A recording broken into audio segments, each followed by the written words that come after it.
पाकिस्तान ने उस cease fire को वायोलेट किया, सीज फायर का उल्लंघन किया।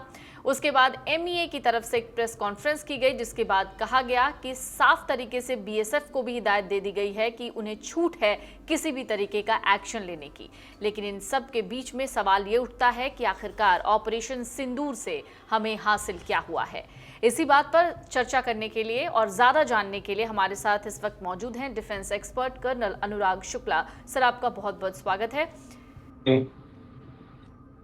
सर, मेरा जो सबसे बड़ा सवाल है वो ये कि ऑपरेशन सिंदूर, जब ये ऑपरेशन लॉन्च किया गया उसके बाद से ताबड़तोड़ हमले पाकिस्तान में, पाकिस्तान के कई ऐसे इलाके जिन्हें पूरी तरीके से तबाह किया गया, खास तौर से जो आतंकी संगठन के जो कैंप्स रहे 9 जगहों पर। लेकिन अब अंत में एक सवाल जो इस वक्त सोशल मीडिया पर भी लोग पूछ रहे हैं वो ये कि आखिरकार ऑपरेशन सिंदूर से हासिल क्या हुआ है।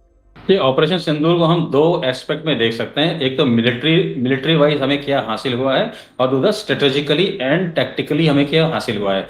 जो हमारा ऑपरेशन सिंदूर स्टार्ट हुआ था वो इस बेस पे स्टार्ट हुआ था कि हमें पहलगाम में हुए हमले का बदला लेना था। लेकिन बदला किससे लेना था, उसमें भी 2 चीजें आती थी। एक तो वो आतंकी संगठन जो पाकिस्तान में बैठकर आतंक खिला रहे थे, और दूसरा पाकिस्तानी आर्मी जो उनको सपोर्ट कर रही थी। तो पिछले 35 साल से अगर आप देखें तो हम लोग पिछले 35 साल से एक प्रॉक्सी वॉर लड़ रहे हैं, जिसके अंदर वहां से अटेम्प्ट होती रहती हैं और हम उसको थ्वावर्ट करते रहते हैं यहाँ से। लेकिन इसका कोई अंत होता नजर नहीं आ रहा था। तो पाकिस्तान के खिलाफ एक ऐसा मजबूत कदम उठाने की बहुत जरूरत थी जो भारत सरकार ने ऑपरेशन सिंदूर के तहत लिया। इनिशियली जब पहली स्ट्राइक हुई, हमारी सबसे पहली स्ट्राइक, उसमें हमने 9 ऐसे टारगेट्स को ध्वस्त किया जिसके अंदर उनके मदरसे के बीच में ट्रेनिंग कैंप्स चल रहे थे, जहां पे वो लोग भारत के खिलाफ आतंकी तैयार कर रहे थे। और जैसे जैसे समय पास हुआ हमने देखा कि एक्चुअली में बहुत ज्यादा डैमेज हुआ है, जिसमें बहुत नामी गिरामी टेररिस्ट को मारे जाने की पुष्टि हुई थी। तो डेफिनेटली फर्स्ट ऑब्जेक्टिव जो था हमारे इंडिया का, जो ऑपरेशन सिंदूर का, वो अचीव हुआ था। सेकंड होता है कि आने वाले समय में ऐसा कोई रिपीट ना हो, तो उनका इंफ्रास्ट्रक्चर तोड़ना बहुत जरूरी था। और उनके इंफ्रास्ट्रक्चर के पीछे पाकिस्तान की फौजें मजबूती से खड़ी नजर आई। तो उन्होंने भी हम लोगों को एक तरह से गीदड़ भक्कियां दी कि हम ऐसा कर देंगे वैसा कर देंगे, और उसके जवाब में अगले 3 दिन के अंदर उनके फौजी ठिकानों को और उनके रक्षा इक्विपमेंट्स को बहुत ज्यादा नुकसान पहुंचाया गया। आप ये बात समझिए कि जो उनकी स्ट्रेटेजिकली 11 यानी 11 एयरबेस हैं, ऑलमोस्ट सबको हिट किया गया। ऑलमोस्ट एक एक एयरबेस को हिट किया गया। और यस्टरडे यानी 10 तारीख को जो 4 लास्ट की जो एयरबेस हिट की गई थी, उसके अंदर हमने ब्रह्मोस का प्रयोग किया। तो बहुत ही ज्यादा डैमेज उनको किया है, वो इसको बहुत दिनों तक याद रखेंगे। सर, एक बहुत अहम सवाल हो जाता है, अभी फिलहाल जो स्थितियां हैं, जो इस वक्त अपडेट्स आ रहे हैं उसके मुताबिक जम्मू, राजस्थान, इन सभी जगहों पर इस वक्त हालात सामान्य हैं। यानी किसी भी तरीके का कोई हमला अभी पाकिस्तान की तरफ से नहीं किया गया है, कोई गोलीबारी की आवाज नहीं सुनाई दे रही, किसी तरीके कोई ड्रोन अटैक नहीं हुआ है। लेकिन क्या अब हम इस हालात को हमेशा के लिए सामान्य माने?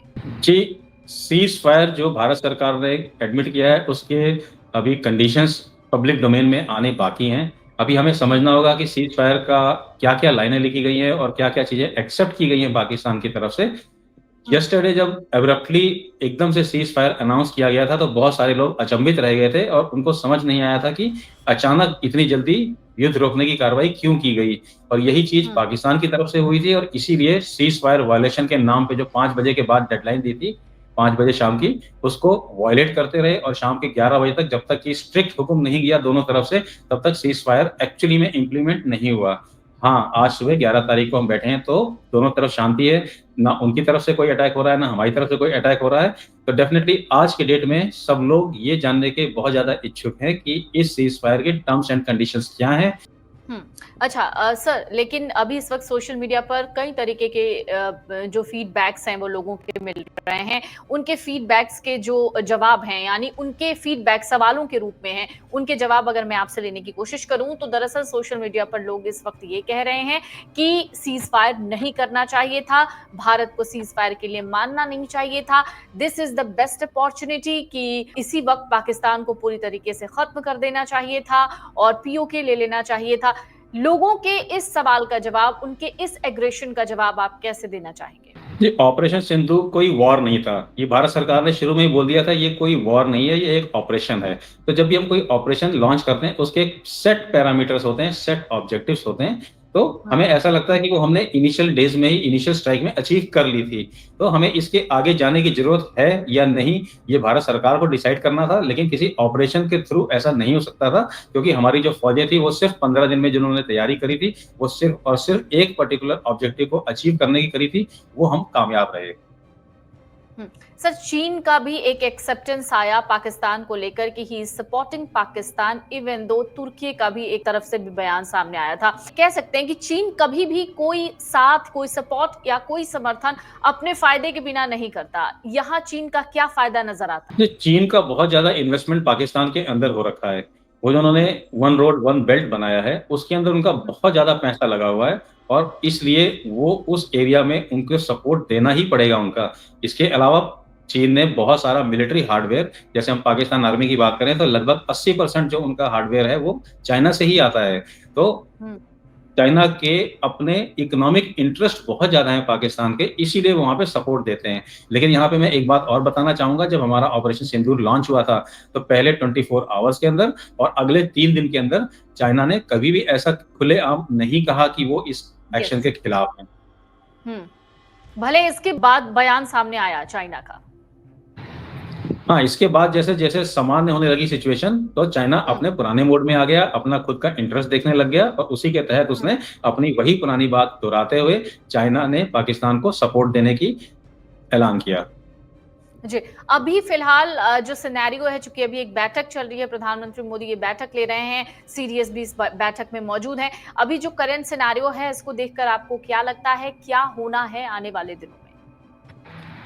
जी, मैं ऐसा समझता हूँ कि डिसीजन ऑलरेडी लिया जा चुका है। अब केवल उसको, हम्म। उनकी बारीकियों को एक लिखित अंदाज दिया जाना बाकी है और उसके बाद वो पब्लिक डोमेन में आएगा। दोनों देश अपनी जनता को समझाएंगे कि उन्होंने इस ऑपरेशन के दौरान क्या अचीव किया और आने वाले भविष्य में वो क्या देखना चाहते हैं। सर, पाकिस्तान के बारे में हर कोई जानता है कि वो आतंकियों का पनाहगार है। जिस तरीके से एक स्ट्राइक की गई है पाकिस्तान पर, पाकिस्तान को दरअसल मुंह तोड़ जवाब मिला है। बावजूद इसके क्या अब वो आने वाले दिनों में कोई ऐसी हिमाकत करेगा टेररिज्म को लेकर? जी, भारत एक नया भारत है और इनकी जो वॉर डॉक्ट्राइन है भारत की, वो पिछले 5 साल में चेंज होती ही नज़र आई है। लेकिन ग्राउंड पे पहली बार ऐसा हुआ है कि भारत ने अंदर घुस के मारा है और बता के मारा है। तो ये चीज़ें पाकिस्तान को बहुत दिनों तक याद रहेंगी। पाकिस्तान ने इस बार देखा कि उसकी जो मिलिट्री कैपेबिलिटीज़ थी, लगभग नाकाम हो गई। इंडिया ने जिस जगह पे चाहा, जब चाहा, उस जगह पे वार किया है। तो पाकिस्तान को समझ में आ गया कि जो गीदड़ भक्कियाँ देता रहता है कि हम तुम्हारा मुकाबला करेंगे, वो सामने आ गया, वो कहीं से कोई मुकाबला नहीं कर पाया है। तो आने वाले समय में जो उसका रिस्पॉन्स होगा, वो बहुत कम होना चाहिए, ऐसा मैं समझता हूँ। और इसके बाद भारत का जो डॉक्ट्राइन चेंज हुआ है कि अगर कोई ऐसी घटना फिर से हुई, तो इसको एक्ट ऑफ वॉर माना जाएगा। तो इस चीज़ को ध्यान में रखते हुए उनको अपने रिपरकशंस के लिए तैयार रहना चाहिए। अगर कोई ऐसी घटना दोबारा घटी, तो पाकिस्तान को तैयार रहना चाहिए कि उसके ऊपर बहुत बड़ा घातक हमला होगा। तो क्या इस एक्ट ऑफ वॉर का मतलब ये समझे कि अगर ऐसी कोई हिमाकत पाकिस्तान फिर से करता है तो जंग छिड़ जाएगी? बिल्कुल, बिल्कुल, यही चीज़ बताना चाहता हूँ मैं कि ये बात इस सीज़फायर में एक्सेप्ट की गई है कि भारत का डॉक्ट्राइन वर्ल्ड एक्सेप्ट करे कि कभी भी कोई हमारे ऊपर आतंकवादी घटना घटेगी, तो उसके लिए पाकिस्तान अगर ज़िम्मेदार है, तो उसे एक्ट ऑफ वॉर पूरा विश्व मानेगा।